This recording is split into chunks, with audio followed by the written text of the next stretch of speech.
What's up, guys? This is 16-Bit Junkie, and this is my long-awaited review I've been leading all you fuckers on to in the past few videos.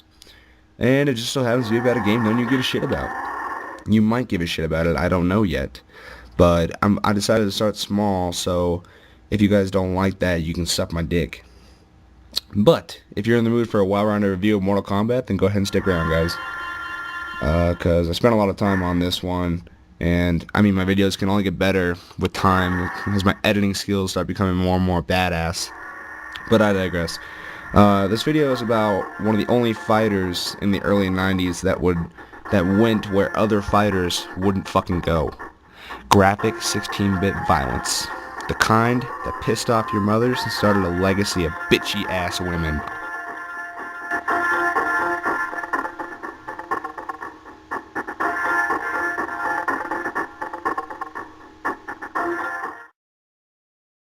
Mortal Kombat was made by Midway Games as a response to the classic Super Street Fighter 2.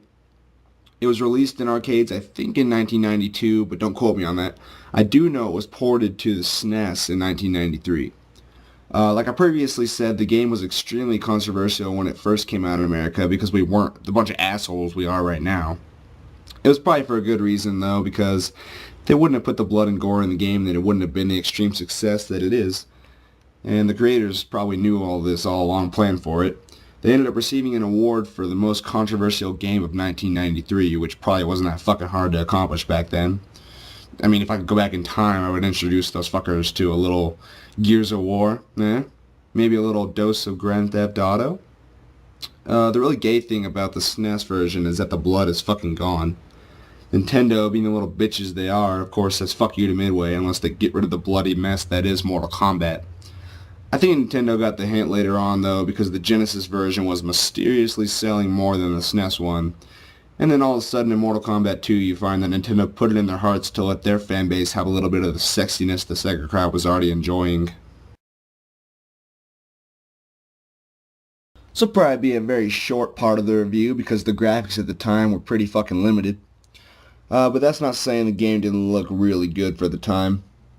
The graphics of the Super Nintendo version of Mortal Kombat looked a lot better than its competition, and the whole atmosphere of the game flows together in a really good way. This game is known for using digitized sprites rather than just hand-drawn characters like Super Street Fighter. It looks really good in the end. It's a pretty good choice to use those. Not saying Street Fighter doesn't look good or anything, but the only complaint with the graphics is going back to the fact that Nintendo got rid of the fucking blood and gore from the arcades in order to attempt to boost sales, but like I said, it was all for nothing. Test your might. Test your might. Test your might. Test your might. Oh yes, that is a damn cool theme song. Whoever thought of that, you guys are badass. Anyway, this will be a pretty short section too.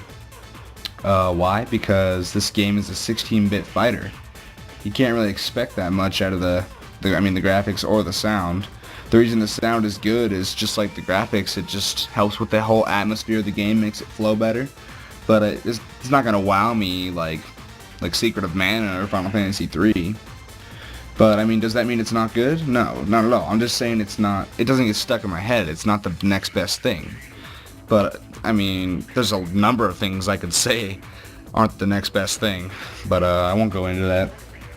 But overall, the sound is decent and it fits the game, so you really can't complain about it. And this marks the end of the short sections. The basis of Mortal Kombat is climbing a ladder of enemies to get to Shang Tsung, the evil morphing wizard.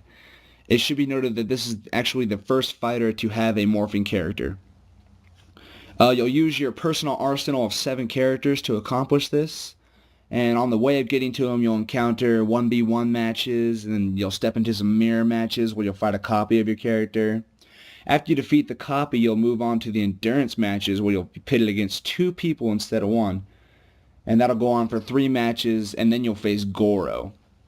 Now, the first time I faced Goro, I got my ass kicked. And that was way back when I thought he was a cheap motherfucker. Now I realize you can use cheap combos or even the same exact move over and over again to defeat basically anyone in the game. But I'll get into that later. The gameplay of Mortal Kombat at the time was a very fun experience for most people, but looking back at the game you can really see how slow and boring it really is. One of my biggest gripes is that all the characters are standardized.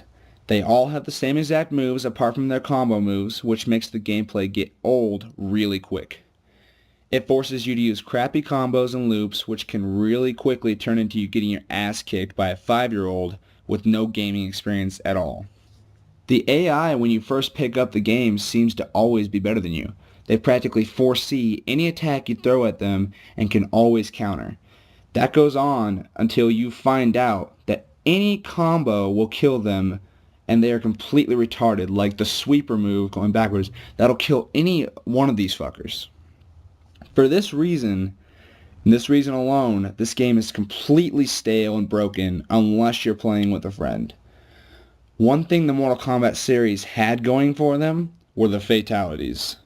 At the end of the match, an announcer guy, who sounds really badass for one, says the now famous phrase, and then quite literally you will go up and finish them. You will go up and input a short combo that turns into a finisher move which looks really badass. It made the series stand out above the rest. The arcade version and Genesis version were superior to the SNES version because they had all the gore and blood and the SNES version didn't. I mean, they got rid of what used to be the best entertainment, like the bloody mess of Kano ripping out your enemy's heart. What's better? Nothing. Well, except for the arcade and Genesis. This game also had a secret character, Reptile. You couldn't play as him, but this is the first fighting game to have a secret character, which is important. So this game really did revolutionize many things in the fighting genre, but the game is flawed by crappy combos, standardized characters, and the ability to rape every single one of your opponents with the same attack, right down to the final boss.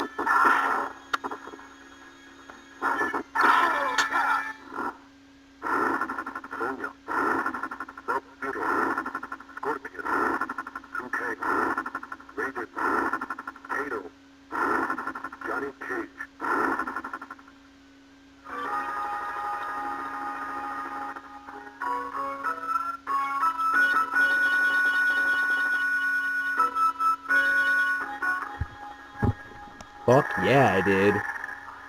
Little fucker. Could suck my... Look at you on the ground there, you little bitch. Fucking lost. I am.